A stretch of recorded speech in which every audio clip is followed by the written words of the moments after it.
ज्ञान और पाठ्यक्रम में इससे पहले हम सूचना के स्रोत है, घटक हैं, उसके विशेषताएं हैं, ये पढ़ चुके थे। और कौशल और ज्ञान में अंतर, विशिष्ट ज्ञान, सामान्य ज्ञान में अंतर, काफी टॉपिक हमने पढ़ लिए हैं। अब इससे आगे हम विश्वास के बारे में पढ़ेंगे। इसमें कारण और विश्वास ये भी हैं आपके। तो विश्वास क्या है इसको पढ़ रहे हैं पहले हम। वैसे तो बोलने में एक सामान्य शब्द है विश्वास शब्द। सामान्य रूप से जैसे दैनिक जीवन में काफी बार हम इसे बोलने में प्रयोग कर लेते हैं और बात करते भी हैं विश्वास की। तो अब यहाँ हमें ये समझना है कि विश्वास एक तरह से क्या है। एक प्रकार से हम ये कहें कि जैसे संसार के किसी विशिष्ट पहलू के प्रति व्यक्ति के जो प्रत्यक्ष ज्ञान संज्ञान है, उन सभी का एक तरह से विशिष्ट दीर्घकालिक संगठन क्या होता है, विश्वास होता है। हम कह सकते हैं कि जैसे एक तरह के ये मन की स्थिति है, एक विचार है या एक सोचना कहें या चिंतन कहें, क्योंकि ये ऐसा मानसिक विचार या मन की स्थिति है जिसके सत्य और असत्य होने का कोई ठोस प्रमाण नहीं होता। और जहाँ विश्वास की बात होती है तो उसके बारे में, उस व्यक्ति के बारे में जैसे सही या गलत होने के बारे में भी एक तर्क संगत होना मुश्किल होता है। जैसे सही है या गलत है, यदि विश्वास है तो उसके बारे में भी निर्णय नहीं किया जा सकता। तो ये हम कह सकते हैं कि एक तरह की मन की स्थिति है। ये ऐसे तथ्य हैं जो मानो तथ्यात्मक साक्ष्यों के माध्यम से इनको सिद्ध किया ही नहीं जा सकता। अगर हम अलग रूप से इसको परिभाषित करते हैं तो कुछ सत्य होने की संभावना को एक मानसिक प्रतिनिधित्व के रूप में देखें तो उसे हम विश्वास कह सकते हैं। इस प्रकार से हम ये कहें कि जैसे जो समस्त हमारे संज्ञानों, ज्ञानों और जो हमारे ज्ञान है, उन सबका विशिष्ट संगठन है, समग्र संगठन है, दीर्घकालिक संगठन है, वही क्या है, विश्वास है। विश्वास अपने संसार के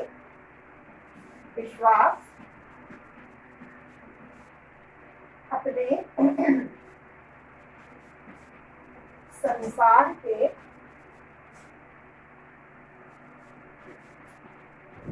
समस्त ज्ञानों, ये भी होता है ज्ञानों, प्रत्यक्ष ज्ञानों, जैसे ज्ञान जो हमने हमारे अंदर निहित है, क्या कुछ हमने देखकर कुछ ज्ञान लिया है किसी व्यक्ति के प्रति या किसी विशिष्ट वस्तु के प्रति, जैसे अपने संसार के ज्ञानों या प्रत्यक्ष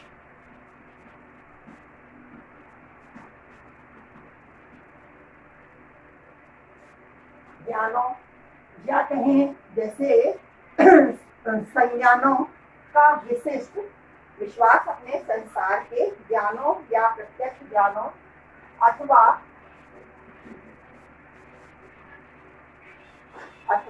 संज्ञानों का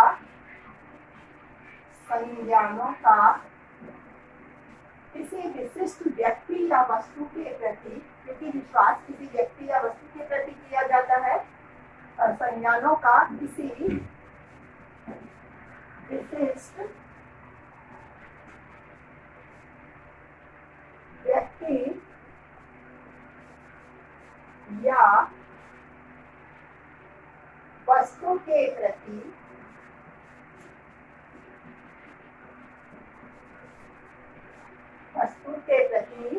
विशिष्ट दीर्घकालिक संगठन है। विशिष्ट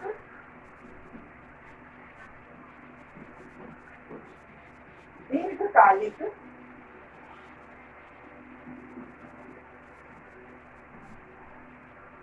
संगठन है।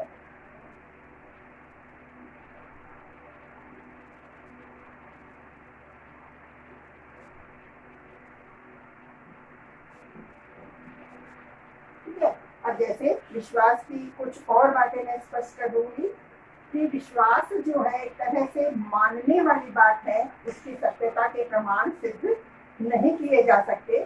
कि जैसे मानो हम हिंदू धर्म की ही बात करें तो हिंदू धर्म में कुछ ऐसे धार्मिक या आध्यात्मिक तथ्य हैं जिनको सिद्ध नहीं किया जा सकता। जैसे हम स्वर्ग और नर्क की बात करते हैं, तो स्वर्ग और नर्क की बात है वह धर्म समझाता है या बोलकर बताता है, इस तरह के प्रवचन देता है, व्यक्त करता है अपने विचारों को, लेकिन उससे कोई ठोस प्रमाण वह सिद्ध नहीं कर सकता। वो क्या है, एक केवल विश्वास है। जैसे जो धर्म की, सभी धर्मों की हम बात करते हैं, तो धर्म क्या है, एक मन का विश्वास है। क्योंकि धर्म में कई सारी ऐसी आध्यात्मिक बातें बताई गई हैं, ऐसे कई सारे विचार हैं जिनके ठोस प्रमाण सिद्ध नहीं किए जा सकते। हिंदू धर्म का मैंने उदाहरण बताया है, बाकी का सभी धर्मों में कहीं ना कहीं कुछ ना कुछ इस तरह के तथ्य होते हैं जिन पर विश्वास तो कर सकते हैं हम, क्योंकि विश्वास तो हमारी संस्कृति से चला आ रहा है, परंपराएं हैं हमारी, और उनको हम विश्वास के रूप में मानते हैं। हमारा आंतरिक मन है जो उन्हें मानने को तैयार भी रहता है। क्यों? क्योंकि हमारे पूर्वज इस तरह का हमारे मन में इस तरह के भाव उत्पन्न करते हैं कि हमारा मन भी उन्हें मानने के लिए तैयार हो जाता है। तो वो सब क्या है, एक विश्वास है। तो विश्वास केवल क्या है, एक धारणा है जिसके कोई सत्य या ठोस प्रमाण नहीं होते हैं। हम इसकी विशेषताओं में लिख सकते हैं।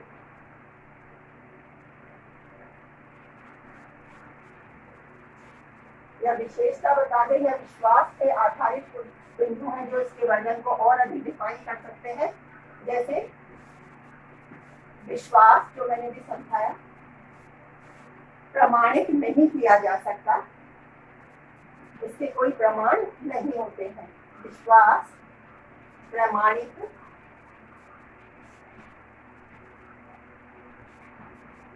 नहीं किया जा सकता।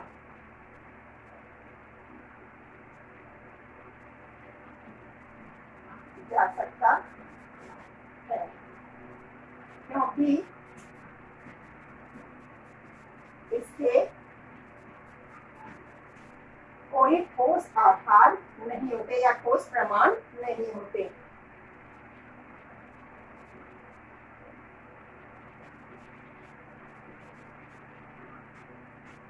ठोस प्रमाण नहीं होते। इसकी जैसे हेडिंग में डाल देंगे, प्रकृति, अवधारणा या विशेषता, जो भी हम बता देंगे उन सब में यही लिखना है।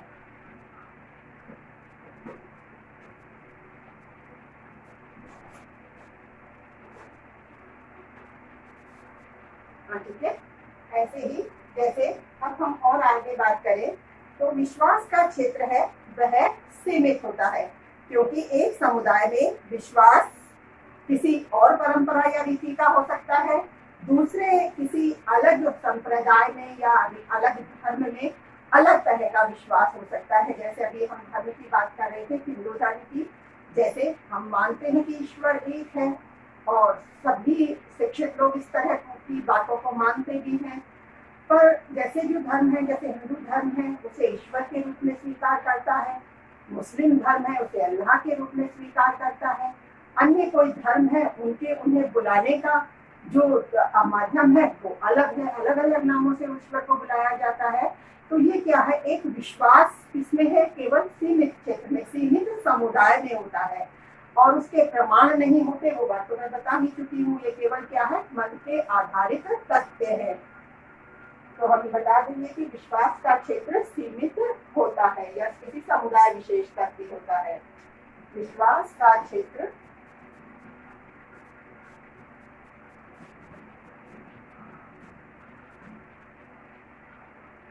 सीमित होता है।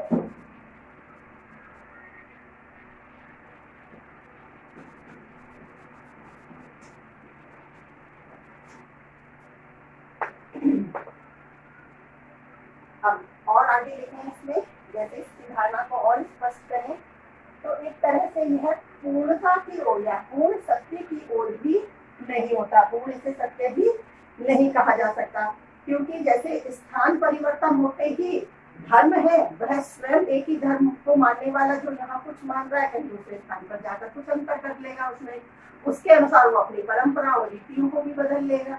तो इस तरह से स्थान परिवर्तन में भी विश्वास में परिवर्तन आ जाता है तो इसलिए विश्वास का आधार जो है वह भी पूर्ण सत्य नहीं होता।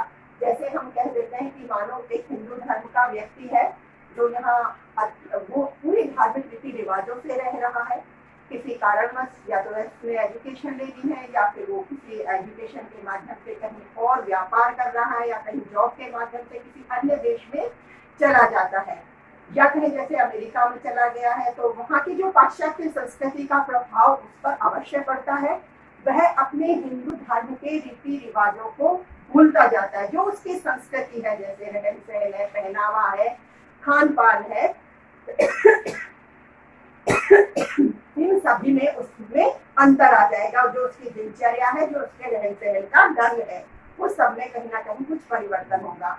तो जो उसका विश्वास है वह यहाँ पूर्ण सत्य सिद्ध नहीं होता, क्योंकि उसका विश्वास क्या था, हिंदू धर्म की परंपराओं को मानने का। तो इसीलिए हम विश्वास के लिए बता सकते हैं कि विश्वास पूर्ण सत्य नहीं होता, विश्वास में पूर्ण सत्यता नहीं होती। स्थान परिवर्तन के साथ इसमें भी परिवर्तन हो जाते हैं। विश्वास में पूर्ण सत्यता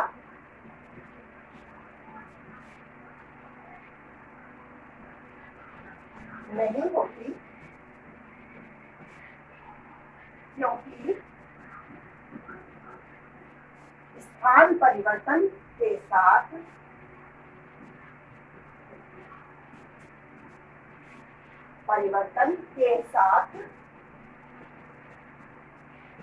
इसमें परिवर्तन हो जाता है।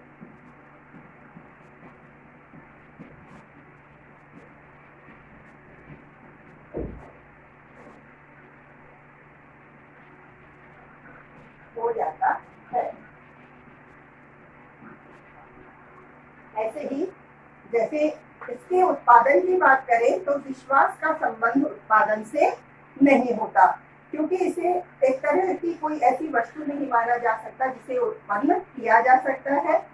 केवल यह एक आधार है, मानने का आधार है, इसे उत्पन्न नहीं किया जा सकता। तो वस्तुओं की भांति से उत्पादित भी नहीं किया जा सकता। तो ये भी हम बता देंगे, विश्वास का उत्पादन नहीं होता है या इसका संबंध उत्पादन से नहीं होता है। विश्वास का संबंध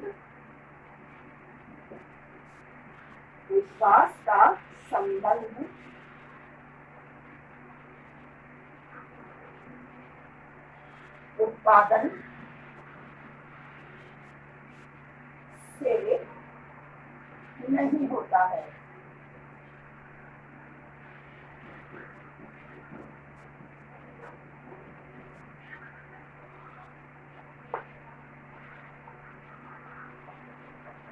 इसमें प्रामाणिकता का अभाव होता है, जो मैं बता चुकी हूँ। ऐसे ही इसमें अस्थिरता का भी समावेश होता है।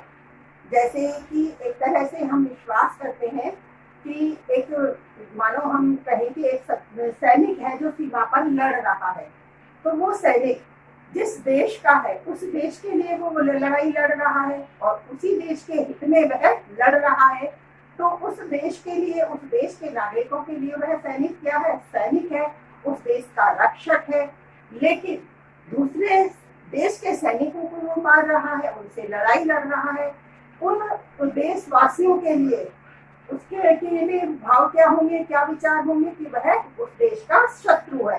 अर्थात क्या है कि एक ही व्यक्ति है, काम भी वही एक ही कर रहा है, लेकिन जो विश्वास की अस्थिरता है वो इतनी जल्दी परिवर्तित हो जाती है कि जैसे एक जगह के लोग हैं वो अलग विश्वास कर रहे हैं उस पर, दूसरी जगह के लोग हैं वो अलग मान रहे हैं। तो ये क्या है, विश्वास में अस्थिरता का होना है कि इस तरह से विश्वास में स्थिरता भी जैसे नहीं होती है, अस्थिरता भी तुरंत या शीघ्र आ जाती है उसमें।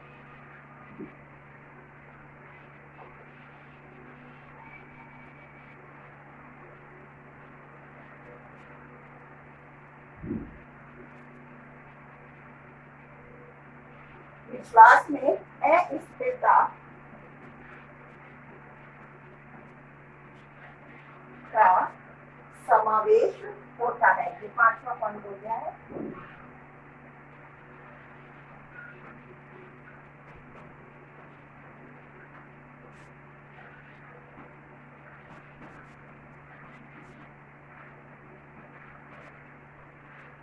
इसी तरह से जैसे जो इसका स्वरूप है वह भी स्थानीय होता है। यदि एक स्थान पर इसके कुछ अलग स्वरूप को स्वीकार करते हैं मानने वाले, हो सकता है कम हो, जैसे किसी धर्म की मान्यताएं हैं या किसी का प्रचलन है, जैसे कि कई संत महात्मा होते हैं, उनके प्रवचन होते हैं, उनको मानने वाले जैसे बहुत लोग होते हैं, लेकिन स्थान परिवर्तन के अनुसार कहीं उन लोगों की संख्या अधिक हो सकती है, कहीं कम हो सकती है। तो इस तरह से हम ये भी कह सकते हैं कि जो विश्वास है उसका स्वरूप स्थानीय होता है। विश्वास का स्वरूप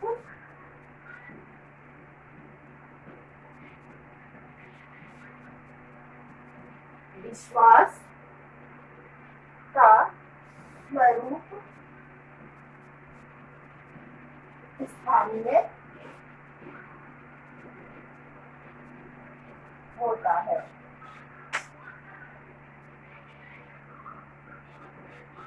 स्थान के अनुसार इसके स्वरूप में परिवर्तन हो जाता है।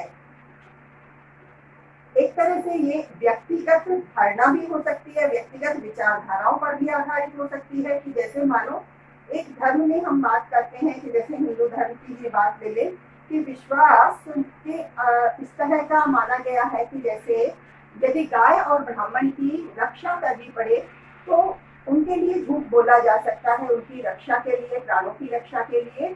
लेकिन अब जैसे दूसरे व्यक्ति की विचारधारा कैसे हो सकती है कि जैसे अब महात्मा गांधी का उदाहरण लें, किस तरह से उन्होंने सत्याग्रह किया था और बताया भी करते थे, बोलते थे कि हमें सत्य का हमेशा प्रयोग करना चाहिए, हमें कभी झूठ नहीं बोलना चाहिए, हमेशा चाहे स्थिति कैसी भी हो हमें सच ही बोलना चाहिए, सत्य ही बोलना चाहिए। तो ये उनका विश्वास है। और ये अलग विचारधारा, अलग विश्वास है कि गाय और ब्राह्मण की रक्षा के लिए झूठ बोल लेना चाहिए, किसी प्राणी की रक्षा के लिए झूठ बोल लेना चाहिए। तो इस तरह की ये क्या है, दोनों विचारधाराएं हैं, दोनों विश्वास हैं जो अलग अलग व्यक्तियों पर अलग अलग तरह से आधारित होती हैं। तो प्रत्येक व्यक्ति की अलग विचारधारा हो सकती है, उसका विश्वास अलग हो सकता है। तो हम ये कह सकते हैं कि एक तरह से जो विश्वास है वह व्यक्तिगत विचारधारा है।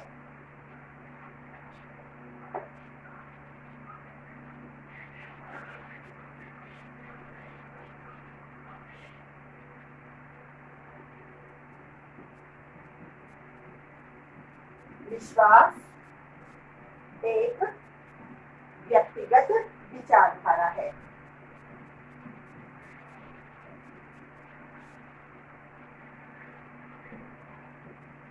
विचारधारा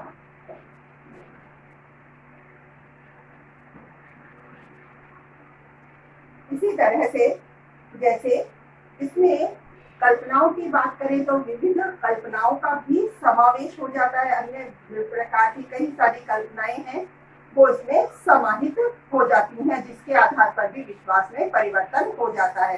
कल्पनाओं से अर्थ है कि जैसे कई सारे धर्म हैं, कई विचारधाराएं हैं और किस तरह का निर्णय या विचार व्यक्ति उसके जिस विषय वस्तु के बारे में या किसी व्यक्ति के बारे में सोचता है, तो वहां उसके सोचने में उसके प्रति किस प्रकार के तथ्य या विचार उसके लिए उसके मस्तिष्क में निर्मित होते हैं या बनते हैं, तो उस आधार पर उसकी कल्पनाएं हैं वो परिवर्तित होती हैं और उसके व्यवहार के आधार पर भी वो कुछ परिवर्तित हो जाती हैं। तो इस तरह से हम ये कह सकते हैं कि विश्वास में भी कई तरह की विविध प्रकार की कल्पनाओं का समावेश होता है, जिसके आधार पर भी इसमें परिवर्तन हो जाते हैं या होता रहता है। विश्वास में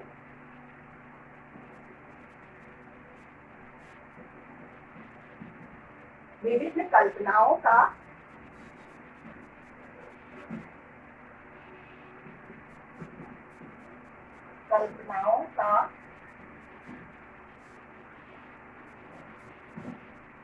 समावेश होता है।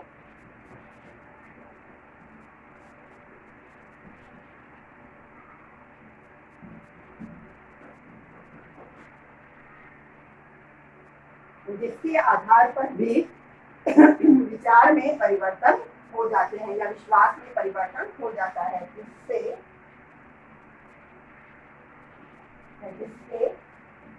आधार पर ही विश्वास में परिवर्तन हो जाता है।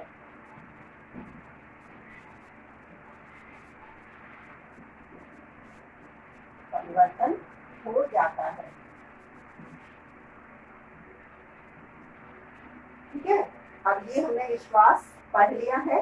इस विश्वास के बारे में इतना ही काफी है, क्योंकि ऐसे भी इसमें प्रश्न पूछा जाता है। इसके साथ एक और चीज जोड़ी गई है, तर्क।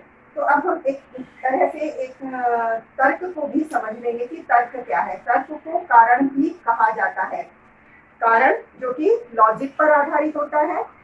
तो लॉजिक जो शब्द है अंग्रेजी भाषा से बना है, इसका अर्थ ही तर्क होता है, जिसे कारण भी कहते हैं।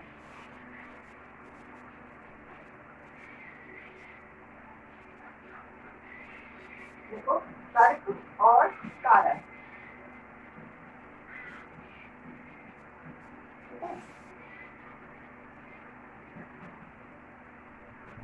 तर्क से अर्थ इस तरह के कथन है जो किसी न किसी कारण को व्यक्त करते हैं या किसी न किसी तथ्य को स्पष्ट करते हैं। कुछ ये तर्क की एक तरह से सत्यता की ओर जैसे प्रमाणित होते हैं, सिद्ध होते हैं, तो सत्यता की ओर जाकर किसमें परिवर्तित हो जाते हैं? ये ज्ञान में परिवर्तित हो जाते हैं। तो तर्क भी जैसे ज्ञान प्राप्ति का एक प्रमुख आधार होता है, वैसे तर्कों को सामान्य कथन भी कह दिया जाता है, क्योंकि एक तरह से जब तक इनको सिद्ध नहीं किया जाता है या इनके सत्यता का आधार नहीं मिलता है, ये केवल सामान्य कथन रहते हैं। लेकिन जब उन्हें सत्यता का आधार मिल जाता है तब उन्हें ज्ञान कह दिया जाता है। ऐसे ही जैसे किसी भी विषय वस्तु से संबंधित किसी न किसी प्रकार के कोई ना कोई तर्क देना, कथन करना, वो सब क्या है? कारण है। जैसे मानो एक बात कहें कि पृथ्वी पर ऊपर से कोई भी वस्तु गिरती है, तो वस्तु को गिरते देखने का काम सभी ने किया होगा। सभी ने देखा कि वहाँ वस्तु ऊपर से नीचे गिरती रहती है, लेकिन उसमें तर्क ढूंढना, उसका कारण ढूंढने का कार्य किसने किया? न्यूटन ने किया, क्योंकि उन्होंने इस चीज को समझा, उसको देखा, उसमें तर्क किया उन्होंने। तो उस तर्क के आधार पर उन्होंने फिर एक नियम की खोज की कि गुरुत्वाकर्षण शक्ति होती है, जो पृथ्वी की वह शक्ति ऊपर से जैसे मानो वो अपना बल लगाती है कि वस्तु वापस नीचे उसी की तरफ आती है। तो इस तरह का तर्क उन्होंने प्रस्तुत किया। फिर वो जैसे सत्य सिद्ध हुआ, प्रमाणिक सिद्ध हुआ, तो उस प्रमाणिकता के आधार पर वो किसमें परिवर्तित हो गया? ज्ञान में परिवर्तित हो गया, वो नियम बन गया। तो इस तरह से जो ये कथन होते हैं वो तर्क कहलाते हैं।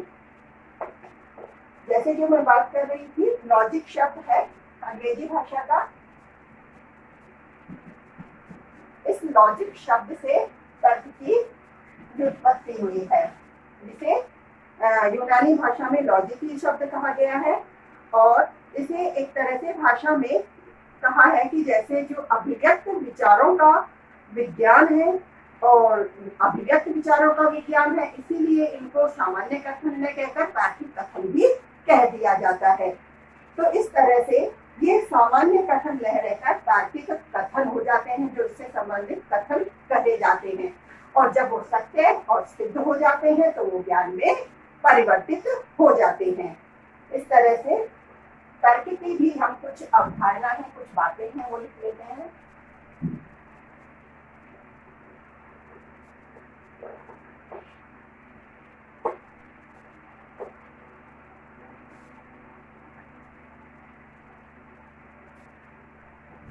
जैसे जो अभी मैंने बात बताई कि सत्य के आधार पर जैसे जो तर्क सत्य सिद्ध हो गए तो वो ज्ञान में परिवर्तित हो जाते हैं। तो इसीलिए हम कह सकते हैं कि जब तर्क देंगे, किसी न किसी चीज में कारण ढूंढेंगे, तर्क ढूंढेंगे, तो उन तर्कों के आधार पर ही किसी न किसी ज्ञान की तरफ हम पहुंचेंगे। तो हम कह सकते हैं कि जो तर्क है ज्ञान प्राप्ति का स्रोत होते हैं। तर्क प्रमुख रूप से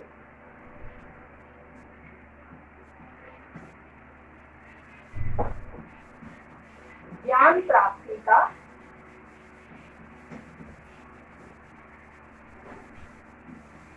स्रोत होते हैं।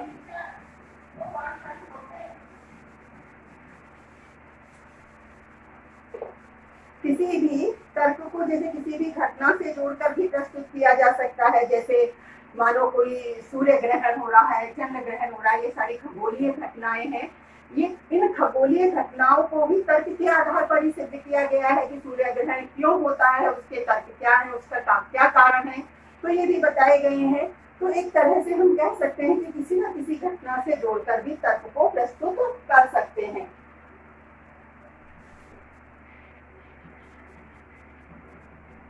तर्क को किसी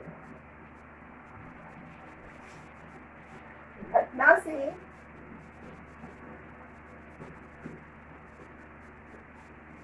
जोड़कर प्रस्तुत कर सकते हैं।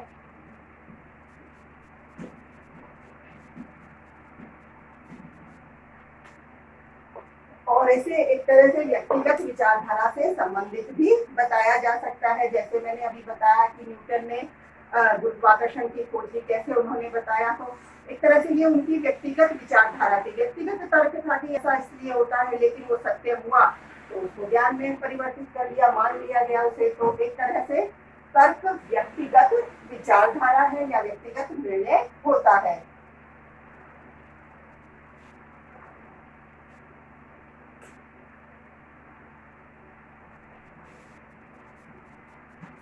तर्क व्यक्तिगत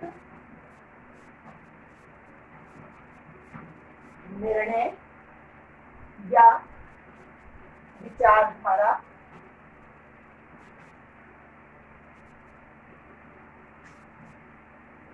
व्यक्तिगत निर्णय या विचारधारा होती है। यहाँ अवधारणा या प्रकृति भी लिख देंगे।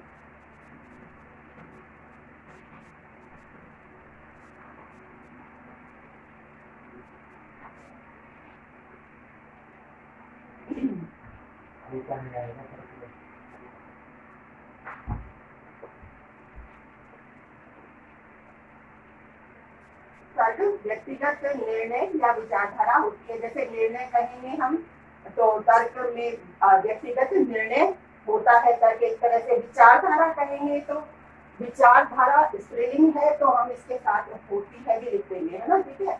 व्यक्तिगत निर्णय होता है अथवा विचारधारा होती है, इस तरह से। जैसे तर्क व्यक्तिगत विचारधारा होती है तो हम ऐसे भी लिख देंगे ना, तो यहाँ कंफ्यूज नहीं होना, होता और होती से, ठीक है। आगे लिखेंगे जैसे इसकी सत्यता और प्रामाणिकता के आधार पर ही जैसे हम इसको ज्ञान में सम्मिलित कर लेते हैं। ये भी लिख लेंगे कि सत्यता और असत्यता के आधार पर इसे हम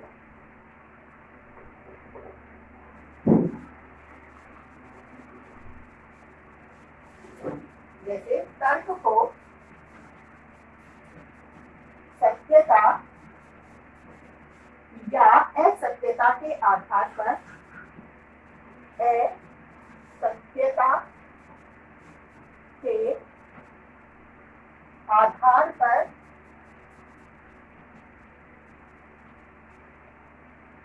ज्ञान में सम्मिलित कर लिया जाता है या कर लेते हैं।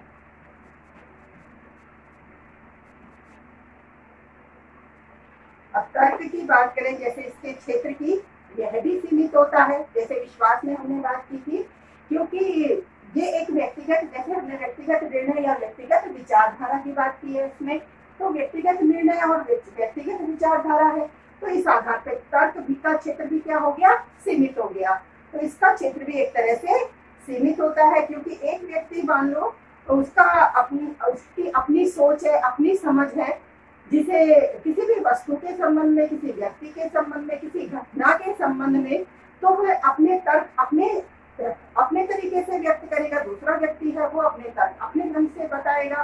तो एक तरह से ये कह सकते हैं कि जब तक वो इसका क्षेत्र तो सीमित ही होता है, लेकिन वो विचारधारा है, जैसे उस व्यक्ति का व्यक्तिगत निर्णय है, वो उस तक सीमित रहता है, और उसकी सत्यता जब सिद्ध हो जाती है तो वो व्यापक रूप ले लेती है और किसी न किसी प्रकार के जैसे कि ज्ञान में परिवर्तित हो जाती है।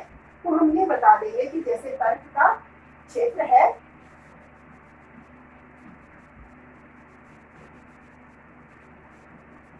तर्क का क्षेत्र सीमित होता है